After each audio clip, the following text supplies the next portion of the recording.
열왕기상 21장 1절부터 29절까지의 말씀입니다.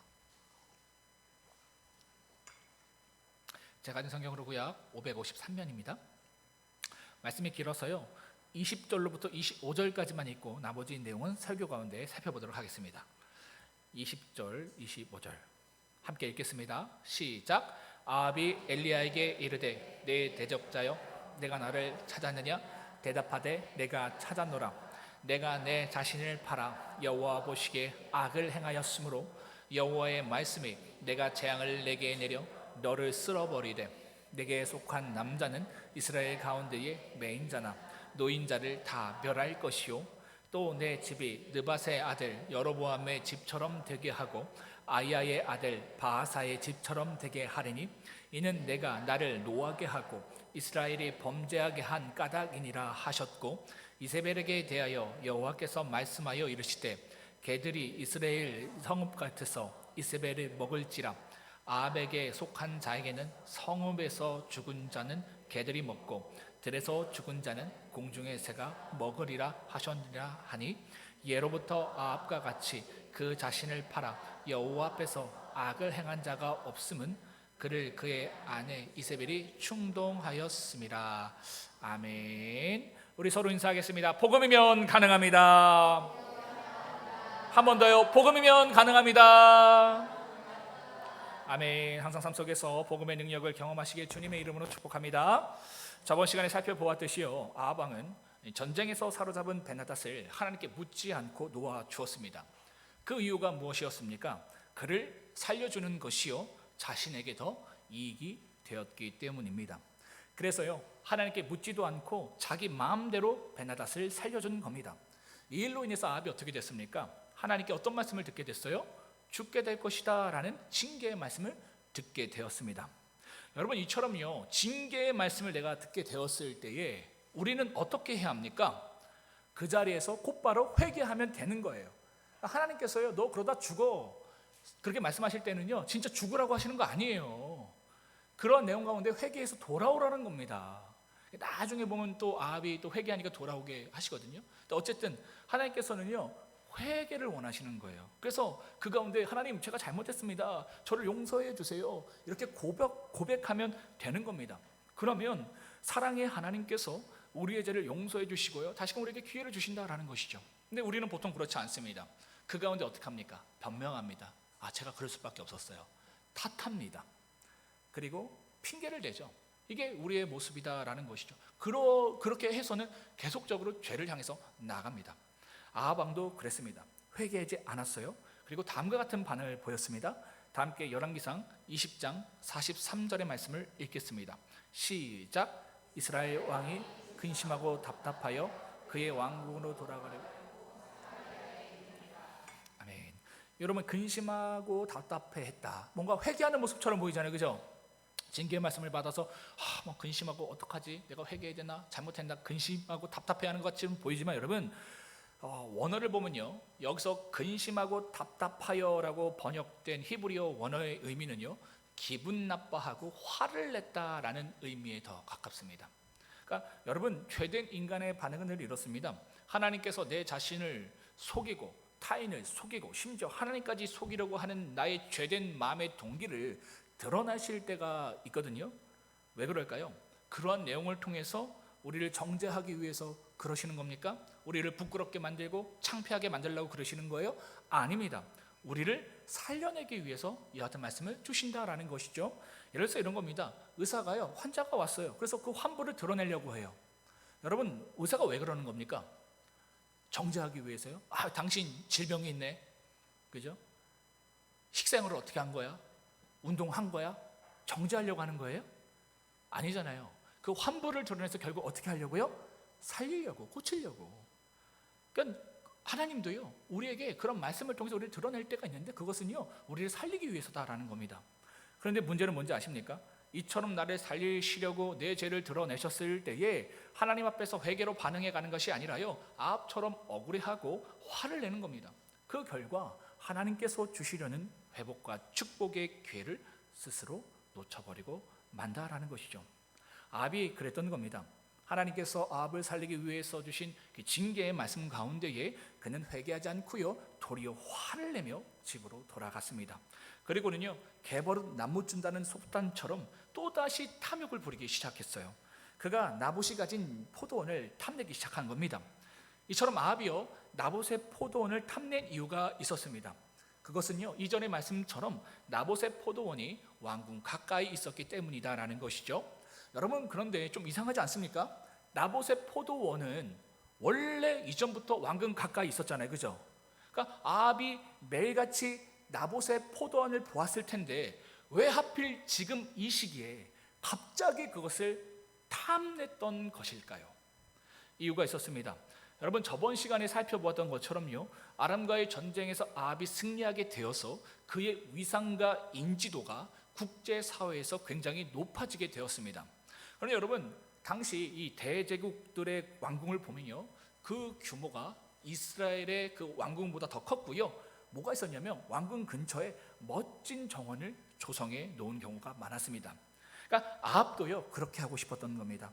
자신의 높아진 국제적 위상과 인지도에 걸맞게 왕궁을 크게 확장하고요, 포도원 정원도 가져보고 싶었던 것이죠.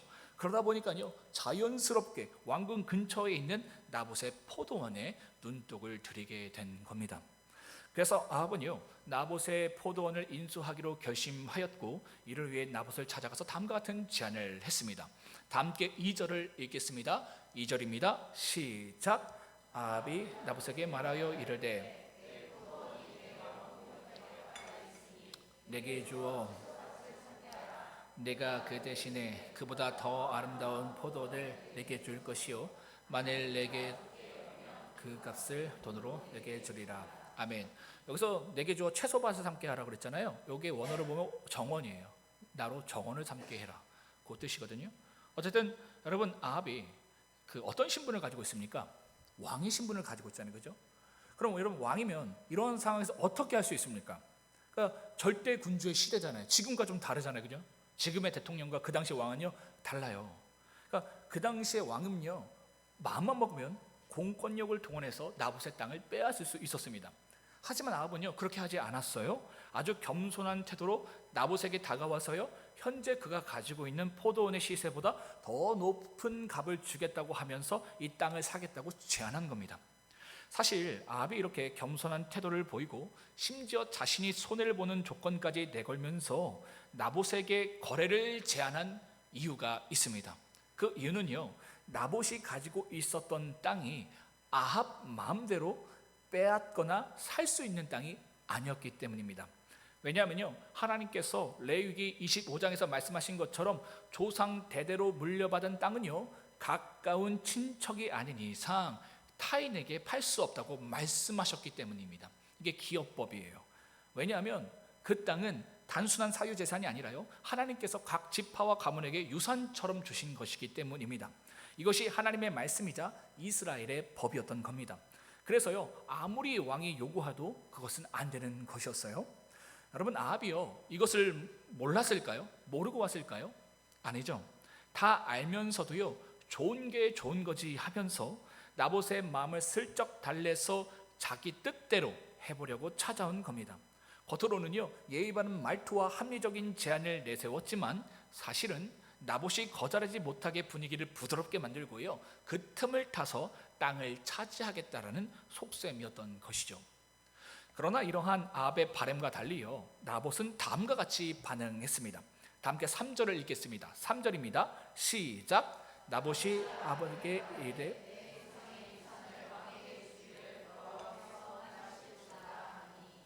나봇의 입장에서 보더라도요, 이러한 아합 왕의 제안은 그에게도 좋은 기회였습니다. 아합 왕이요, 자신이 가지고 있었던 포도원보다 더 좋은 포도원을 준다고 말했기 때문에 자신의 재산을 늘릴 수 있는 기회였어요. 동시에 왕과 친분을 쌓을 수 있는 좋은 기회였습니다. 그런데도 나봇은요, 이러한 제안을 거절했다라는 것이죠. 왜입니까? 하나님이 그렇게 하지 말라고 했기 때문에. 이처럼 나봇의 거절로 인해서 아합은요, 4절의 말씀처럼 근심하고 답답해하며 왕궁으로 돌아갔다라고 성경은 기록합니다.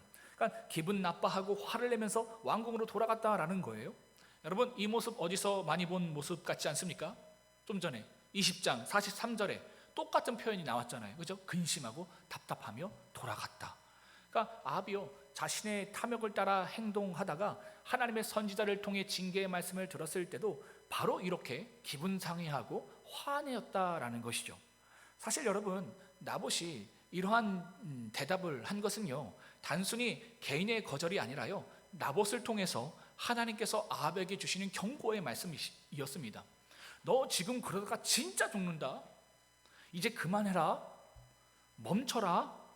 하나님께서요, 아합의 탐욕과 욕심을 멈추게 하시려고 나봇의 입을 사용하신 거예요. 그런데 아합은요, 이처럼 자신이 원하는 것을 갖지 못하고 이루지 못하자 화가 났던 겁니다. 그리고 마치요, 중2병 걸린 사춘기 학생처럼 침대에 누워서 밥도 먹지 않은 거예요. 여러분, 그래도 이런 아합의 모습 속에서요, 한 가지 소망이 보입니다. 여러분, 보통 사람 같으면 어떻게 합니까? 힘이 있으면 어떻게 살아도요, 자기가 원하는 걸 손에 넣으려고 합니다. 그런데 아합 왕은요, 왕이었음에도 불구하고 그렇게 하지 않았어요. 아합은 사실 아슬아슬하게 세상과 하나님 사이에서 줄다리기 하듯 신앙생활을 했던 사람이었습니다. 그런 그에게도, 그러니까 신앙이 별로였어요. 그랬는데도 불구하고 그의 마음속에 하나님에 대한 두려움이 있었던 겁니다. 그래서요, 그 선을 넘지 않았던 거예요. 그런데 결국 아합은요, 그 선을 넘어버리고 맙니다. 그 이유는요, 바로 그의 아내 이세벨 때문이었어요. 이불을 뒤집어 쓰고 식사를 하지 않고 있는 아합을 보고 그의 아내 이세벨은요, 무슨 일이 있냐고 아합에게 물어보았습니다. 그러니까 남편에게 자초지종을 들은 이세벨은요, 다음과 같이 남편 아합에게 말했어요. 다 함께 7절을 읽겠습니다. 7절입니다. 시작. 그의 아내 이세벨이 그에게 이르되 일어나 식사를 하시고 마음을 즐겁게 하소서. 내가 이스라엘 사람 나봇의 포도원을 왕께 드리니이다 하고. 뭡니까? 뭘 그런 것 가지고 고민하냐고 남편을 책망한 겁니다. 그리고 걱정하지 말라고, 내가 그 문제를 해결해 주겠다고 남편을 위로해 주었던 겁니다. 그러니까 이세벨이 보기에는요, 이것은요, 고민할 문제도 아니었던 거예요. 왜냐하면 그녀는 하나님을 믿지 않았고 하나님을 두려워하지 않았기 때문입니다. 그러니까 세상의 방식대로 하면요, 쉽게 해결될 일인데 굳이 구차하게 그것을 신앙의 문제로 바라보고 하나님의 말씀대로 해야 하나 말아야 하나 고민하는 것 자체가 그녀가 보기에는 우스워 보이고요, 한심해 보였던 겁니다. 그래서 자신이 나서서요, 그 문제를 세상의 방식대로 두려움 없이 해결하려고 했다라는 것이죠. 그러니까 세상 사람들은요, 이것을 이해하지 못해요. 내가 충분히 가질 수 있어요. 근데도 그것을 고민하고 있는 크리스찬들을 보면서 답답한 거예요. 그죠? 이게 하나님의 뜻이냐? 아니냐? 이거 빨리 계약해야 되는데, 그죠? 제가 여기 이사 올 때 부동산에서 교회 앞에 딱 여기 2층 좋은 집이 났대요. 제가 그때 부산에서 올라와갖고 다른 집을 계약했거든요. 저 멀리 좀 빌라. 근데 제가 이제 계약을 하겠다고 하고 이 부산에 내려가려고, 그다음 주일이니까 여기 KTX 타라고 서울역 갔는데 전화가 온 거예요. 그 주인이 그 집 강아지 키우면 안 된대요. 바닥이 마루여서 강아지가 오줌 싸면 다 썩는다고 안 된대요. 해서 다시 또 올라온 거 아닙니까? 그리고는 여기서 이제 집을 찾아봤는데 딱 여기 좋은 자리 하나 남았대요. 다른 데는 없대요. 그래서 뭐라고 얘기했냐면 오늘 저 말고 다른 집 두 팀이 보기로 했대요. 그래서 그 팀이 계약하기 전에 빨리 계약을 하래요. 제가 혹해서 계약을 하려다가 갑자기 이거 좀 아닌 것 같은 거예요. 그래서 제가 뭐라고 했냐면, 죄송한데 제가 기도해보고 결정할게요. 제가 월요일까지 이 집이 안 나갔으면 제가 하는 것으로 생각하고 하겠습니다. 그러니까 그분들이 봤을 때 이게 미친 사람이잖아요, 그죠? 지금 빨리 선금이라도 넣어갖고 빨리 선점해야 되는데 기도해보겠다고 하니까 여기 없으면 또 이상한 데 가야 되는 거죠, 저 멀리. 그러니까 세상 사람들은요, 이해하지 못해요. 근데 이게 하나님을 믿는 사람의 방식이라니까요. 그래서 안 오게 되면 그냥 안 오는 거예요. 그게 내게 아닌 거예요. 그걸 취해봤자, 이 아합처럼 취해봤자 탈이 나는 겁니다. 지금은 좋은 것 같은데 나중에 보면요, 인생이 망가지는 거예요. 그래서 하나님께 맡겨드린 인생은 뭐예요? 기다리는 거예요. 기도해 보는 거예요. 답을 주실 때까지. 그래서 아니면 아닌 겁니다. 근데 여러분 놀라운 거 아십니까? 하나님이 예비한 사람, 하나님께서 예비한 그 일은요, 내 거면요 하나님께서 지켜주세요. 내가 저 사람한테 빨리 고백해야지. 우리 청년들 막 그죠? 다른 사람한테 안 뺏길 것 같은데 염려하지 마세요. 내 배우자면 하나님 어떻게 해서든 만나게 하셔. 놀라운 역사예요. 그러니까 조급하면 문제된다라는 것이죠. 근데 세상 사람들은 그것을 이해하지 못한다라는 것이죠. 이처럼 이세벨은요, 자신의 뜻을 이루기 위해서 자신의 권력을 이용해서 사람들을 매수합니다. 그들로 법정에서 거짓 증언을 하게 만들고요, 거짓 판결을 내리게 하여서 나봇에게 하나님과 왕을 저주했다라는 죄를 뒤집어 씌워 죽게 만들었습니다. 결국 아합은요, 손에 피 한 방울 묻히지 않고요, 아내 이세벨의 도움으로 나봇의 포도원을 차지할 수 있었습니다. 여러분, 이런 사람이요 주변에 있으면 정말 위험합니다. 그래도 내가요 신앙의 양심에 걸려서요 이것이 하나님의 뜻인가 아닌가, 그래서 순종해야 될까 말아야 할까 고민하고 있는데요, 옆에서 내가 하고 있는 이러한 신앙의 고민이 마치 별것 아닌 것처럼 여기면서 내가 원하는 것을 하라고 부추기고 충동질하는 사람이 내 주변에 있다면 여러분 정말 위험한 겁니다. 더 큰 문제는 무엇이냐면요, 우리는 이러한 사람을 위험한 존재로 여기지 않는다라는 거예요. 오히려 고마운 존재로 여깁니다. 여러분, 아합에게 있어서요 이세벨은 어떤 존재였을까요? 아마도 고맙고 사랑스러운 존재였을 겁니다. 왜냐하면 자신의 탐욕과 야망을 향해서 잘못되었다고 책망하는 것이 아니라 오히려 그것을 공감해주고, 그죠? 엘리야는 책망했거든요. 그죠? 나봇도 이거 안 된다고 했잖아요. 근데 이 이세벨은요 공감해주는 거예요. 아, 그렇지. 가져. 내가 해줄게. 아니, 걱정하지 마. 내가 다 해줄게. 여러분, 아합의 입장에서 이 여인이 얼마나 고맙고 사랑스러운 존재였겠습니까? 그래서 여러분, 이방 여인이자 이방신을 섬기고 있는 여자임에도 그녀와 결혼을 한 겁니다. 여러분, 그거 아십니까? 내 안에 탐심과 야망과 음란과 같은 죄된 속성들이 강하면요, 그와 같은 죄의 속성을 가진 사람에게 마치 자석이 끌어당기듯 끌리게 됩니다. 반대의 경우도 마찬가지예요. 내 안에 영적인 속성들이 강하게 있으면요, 영적인 속성을 가진 사람에게 끌리게 되어 있습니다. 마치 이런 겁니다. 어떤 사람이 성공과 물질에 대한 욕망과 야망이 마음속에 들끓어요. 그럼 어떤 여성에게 끌리겠습니까? 제가 문제를 냈겠죠. 극단적인 예예요. 1번, 강남에 살고 있는 대기업 사장의 자녀. 마음에 욕망과 야망이 가득해요. 2번, 강원도에 살고 있는 농부의 자녀. 어떤 사람이겠습니까? 어렵지 않죠? 당연히 1번이겠죠. 그래서 아합이요 이세벨에게 끌린 겁니다. 여러분, 이세벨이 누구입니까? 시돈을 다스리는 시돈 왕의 딸이잖아요. 시돈이 어떤 땅이냐면요, 시돈은요 무역업으로 돈이 아주 많은 부자 나라였습니다. 뿐만 아니라요, 인간의 탐욕과 쾌락을 가득 담고 있는 바알과 아세라 종교의 본고장이었어요. 그래서 아합에게 있어서 이세벨은요 자신의 탐욕과 야망을 그 누구보다도 공감해주고 추구해줄 수 있는 여인이었기 때문에 그녀에게 강하게 끌렸던 겁니다. 반대로 여러분, 어떤 사람이 영적인 관심이 마음속에 넘쳐납니다. 그럼 어떤 이성에게 끌릴까요? 1번, 돈 많고 예쁘지만 신앙 없는 사람. 여기 조건이 있어요. 앞으로 신앙할 여지는 없어요. 꼭 이거를 할 때 제가 상담하면 그래도 앞으로 전도할 수 있잖아요. 꼭 이걸 꼭 따라. 어떻게 해서라도 그거 한번 해보려고. 와, 진짜 그 여지 없어요. 알겠죠? 돈 많고 예쁘지만 신앙 없는 사람이에요. 두 번째, 돈도 없고 내 이상형은 아니지만 신앙과 그 마음은 참 정말 좋은 사람. 여러분, 제가 신앙과 마음이에요. 그죠? 신앙만 있으면 안 돼. 또 성품이 돼야지. 이 얘기 꼭 하시는 분이 있어. 신앙과 성품이 좋은 사람이에요. 그럼 몇 번입니까? 1번이요? 돈 많고 예쁘지만 신앙 없는 사람? 3번, 돈 많고 예쁘면서 신앙 좋은 사람? 할렐루야. 와, 막 3번을 만들어냈어요. 3번이 없는데, 그죠? 근데 여러분, 3번은 선택지에 없다면 2번이겠죠. 하나님을 어떻게 하면 더 잘 믿을 수 있을까? 어떻게 하면 하나님을 닮아갈 수 있을까를 늘 고민과 관심이 많은 사람은요 당연히 2번을 선택하게 되어 있습니다. 보아스가 그랬잖아요, 그죠? 가난하고 심지어 과부였던 룻이에요. 보아스는 총각이었거든요. 근데 룻이 어떤 사람이었다고요? 가난하고 과부였어요. 그런데 그가 그녀에게 마음이 끌린 것은 무엇 때문이었습니까?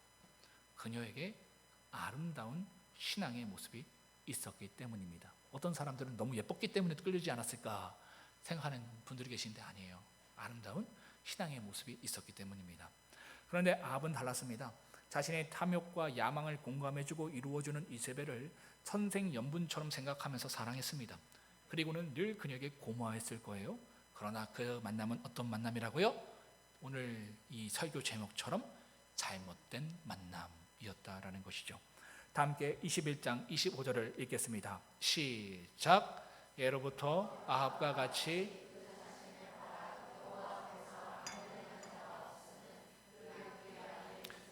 충동하였음이라. 무엇입니까? 그토록 나를 이해해주고 공감해주고 지지해주었던 그 이세벨이 영적으로 보았을 때는 나의 영혼을 마귀에게 철저히 팔게 만들고 극심한 죄악 가운데 나아가게 만들었던 장본인이었다라는 것이죠. 반면 20절의 말씀처럼요, 아합에게 있어서 늘 자신을 향해 잘못되었다고 말하고 자신이 하는 일마다 반대하며 대적자처럼 보였던 그 엘리야가, 그죠? 그래서 아합이 엘리야에게 뭐라고 얘기해요? 대적자요라고 얘기하잖아요. 대적자. 그런데 그런 그가요, 사실상 영적으로 보았을 때에 자신을 악한 마귀와 죄의 권세로부터 구원해주고 돕는 자였다라는 겁니다. 우리는 흔히 나를 돕는 자라고 생각할 때 어떻게 생각합니까? 내가 생각하는 것들을 지지해주고 위로해주고 격려해주는 그 사람을요, 나를 돕는 자라고 여길 때가 많습니다. 반면 나를 지지해주지 않고 내 잘못을 책망하는 사람을요, 대적자로 여길 때가 많다라는 거예요. 그런데 여러분, 꼭 그렇지만은 않습니다. 다 함께 창세기 2장 18절을 읽겠습니다. 시작. 여호와 하나님이 이르시되, 안 나오나요? 죄송합니다. 제가 읽어드릴게요. 창세기 2장 18절입니다. 여호와 하나님이 이르시되, 사람이 혼자 사는 것이 좋지 아니하니 내가 그를 위하여 돕는 배필을 지으리라 하시니라. 여기서 여러분, 배필로 번역된 히브리어는요, 반대하는, 대항하는, 대항하는 이라는 의미를 가지고 있습니다. 그러니까 다시 말해서 반대하며 돕는 사람이 돕는 배필이라는 그 의미가 있다라는 거예요. 그렇다면 어떤 것을 반대해야 합니까? 아무거나 반대하면 안 되겠죠. 그건 돕는 배필이 아닙니다. 뭐라고 할 수 있을까요? 왼수예요, 왼수. 그죠? 그러니까 아무거나 다 반대를 위한 반대라는 사람은 왼수예요. 근데 여러분, 무엇을 반대해야 하냐면요, 우리도 모르게 아합처럼 욕망과 탐욕을 따라서 하나님의 말씀과 뜻 가운데 벗어나려고 할 때에 그런 나와 너의 마음과 생각과 태도를 향해서 반대해 주어야 한다라는 것이죠. 이것이 진정한 돕는 배필의 역할이다라는 겁니다. 여러분, 이러한 내용은요, 꼭 배우자에게만 국한되지 않습니다. 주님의 몸된 지체를 이룬 우리 모두가요, 이처럼 주님의 사랑 안에서 배려하며 서로가 권면하며 돕는 자가 되어야 한다라는 것이죠. 서로에게 거룩한 방파제가 되어 주어야 하는 겁니다. 왜요? 우리는요, 늘 언제나 광명한 천사에게 속을 수 있고요, 미혹당할 수 있는 연약한 존재이기 때문입니다. 아담이요, 이것을 잘하지 못했어요. 광명한 천사에게 미혹당한 하와를 향해서요, 반대한 것이 아니라 그것을 함께 받아들였습니다. 그 결과가 어떠했습니까? 이 땅 가운데 무서운 죄의 권세, 사망의 권세가 들어오게 된 겁니다. 반대했어야 했는데, 그죠? 반대 못한 거예요. 그래서 이 사단이 난 겁니다.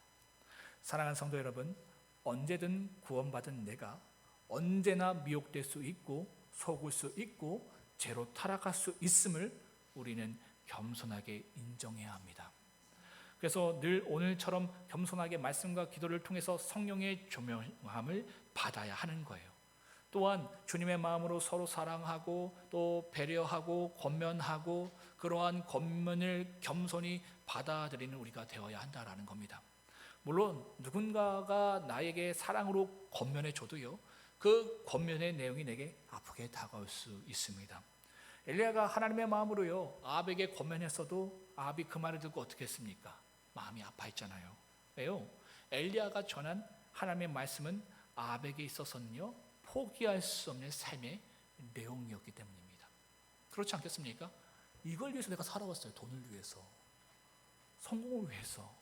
그 수단과 방법을 가리지 않고 열심을 다해서 이것을 위해서 살아왔는데 너 그거 아니야, 내려놔라고 하니까 아픈 거예요. 힘든 겁니다. 아합이 그랬다라는 것이죠. 그래서 그것을 포기해버리면 그의 존재가 흔들려버리고 그 삶의 이유와 목적, 삶의 기쁨과 행복이 한순간에 사라져버리는 것이었기 때문에, 그래서 아합은요 엘리야를 돕는 자로 생각한 것이 아니라 오히려 자신의 삶을 위협하고 망치는 대적자로 생각했다라는 것이죠. 그러므로 우리가 갖춰야 할 신앙의 지혜는 이것입니다. 나를 반대하는 말, 때로는 나를 아프게 하고 상처되게 하는 말이라 할지라도 우리는 늘 그 말에 우리의 귀와 마음을 열어둘 수 있어야 한다라는 것이죠. 이것이 영적인 지혜자, 영적인 실력입니다. 왜냐하면요, 그 말이 나의 생각과 감정과 다를지라도 내 영혼을 살리는 말일 수 있기 때문입니다. 뿐만 아니라요, 그 말을 통해서요, 어쩌면 수십 년 동안 해결하지 못했던 나의 영적인 문제, 삶의 문제가 하나님의 은혜로 해결받는 축복의 통로가 될 수 있기 때문입니다. 심지어 여러분, 누군가 설령 나에게 사랑으로 하는 말이 아니어도 좋습니다. 혹 그 말이요, 그 사람의 나쁜 감정에서 내게 쏟아지는 말이라 하더라도 그 말에 아파하고 상처받는 것을 넘어서 그 말 속에 나를 향하신 하나님의 권면과 책망의 말씀이 담겨 있음을 여러분 받을 수 있다면 그것이 우리에게 복이 될 수 있다라는 거예요. 여러분, 다윗이 그랬잖아요. 자신의 아들 압살롬의 반대로 인해서, 이 반란으로 인해서 도망갔습니다. 그때 어떤 사람이 쫓아오냐면 시므이라는 사람이 쫓아와요. 그리고 그 사람이 다윗을 향해서 어떻게 하냐면 돌을 던지면서 저주와 조롱을 퍼부었습니다. 그래서 다윗의 부하들이요 너무 화가 나서 그를 죽이려고 하자 이 다윗이 그를 말리면서 다음과 같은 말을 했습니다. 사무엘하 16장 10절이 제가 읽어드릴게요.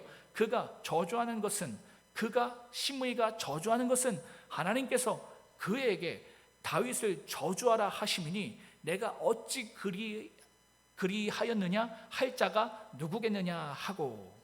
이처럼요, 다윗은 자신의 대적이 퍼붓는 저주의 말 속에서도 하나님께서 자신을 향해 하시는 하나님의 책망의 말씀을 분별해낼 수 있는 영적인 민감함과 실력을 가진 사람이었습니다. 멋지지 않습니까? 나를 사랑해서 권면해주는 그 말도 우리는 사실 받기 힘들잖아요, 솔직히 얘기해서. 그죠? 근데 악한 마음과 의도를 가지고 나한테 쏟아내는 그 저주의 말을 그 속에서 하나님의 뜻으로 메시지로 발견할 수 있는 사람이 누가 있겠습니까?